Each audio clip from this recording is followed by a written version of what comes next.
Harvester আমার পাইছিলির তেল চাষি চাইছে আমি গম কাটবো, আমি কাটবো কী করে বলেন? চাষির আমি তেল পাইলে তো চাষির গমটা কাটবো, হারভেস্টারে দেখা যায় 10 কাঠা গম কাটে আমি বাড়ি চলে যাবো। আমার হারভেস্টারও লস, আমার চারিদিকে লস, চাষির লস।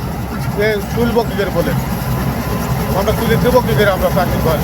কিন্তু তো বর্ষাবাদের সময় এখন চাষি চাইছে আমি গম তুলতে পারি, কিন্তু আমি পাইছিলি তেল আমি 20-এর পাইছি ঘরে তুলে দিই গমটা। কাটা ধরেন যে 1600, 1700, 1800 হাইট 1800 এই বির এখন রেটের কথা আমি জানিনি। আর এই গম ভয়ে পড়ে থাকলে গম ধরেন কালো হয়ে যাবে, তারপরে ফলন কম হবে, তারপরে চাষিদের লস হয়েছে।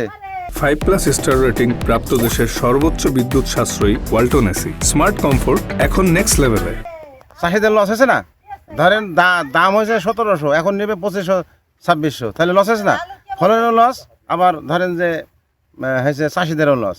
গম কাটা মনে করেন মেশিন যদি তেল যদি না পায় তাহলে তো বিরাট সমস্যা। আপনার চাষিরা তো চরম ভোগান্তের ভিতরে আছে, তেলের দাম বেশি, তেল পাইছে না, এই কারণে তো চাষিদের চরম সমস্যা। গম কালো হয়ে যাবে, কালার নষ্ট হয়ে যাবে, উপযুক্ত সময় গম কাটার।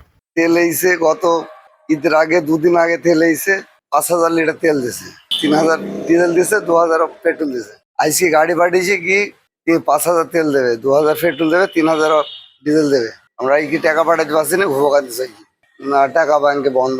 বিকাশের সাথে যোগাযোগ করেছি, আর একটা লোক ধরেছি, তারপরেও টাকা পাঠাতে পারছি না। আমাদের যে তেলের যে পরিবেশটা এখন বর্তমানে মেহেরপুর জেলায় খুবই সংকট দেখা দিচ্ছে। আমরা ঈদের আগের দিন 2000 লিটার তেল পেয়েছিলাম। ওই তেলটা আমরা ওই দিন আমাদের স্টাফ ছুটি, পরের দিন ঈদ ছিল, স্টাফ ছুটি ছিল, ওই দিনকে দিতে পারি না। ডিসি স্যারের সঙ্গে এটা কথা বলা হয়েছিল। ঈদের পরের দিন থেকে আমরা ভোরবেলা থেকে দেওয়া শুরু করছি। সেই তেলটা 2000 লিটার মোটামুটি আমাদের 11টার মধ্যে শেষ হয়ে গেছে। তারপরে আমরা তেলের ডিপোতে ফোন করার পরে তেলের জন্য আমরা পাঠাইছি, গাড়ি পাঠানো হয়েছে। গাড়িটা আমাদের আজকে তেল দেয় নাই, এখন দিতে দিতে কালকে গাড়ি বলছে যে কালকে তেল দিবে, ডিপো থেকে বলছে কালকে দেবে। কালকে আস্তে আস্তে রাত মোটামুটি 2টা বাজবে। এই 2টাতে আসতে আমরা তেলটা নামাতে হবে, নামানোর পরে আমরা ভোর থেকে, পরশুদিন ভোর থেকে তেলটা দিতে পারবো।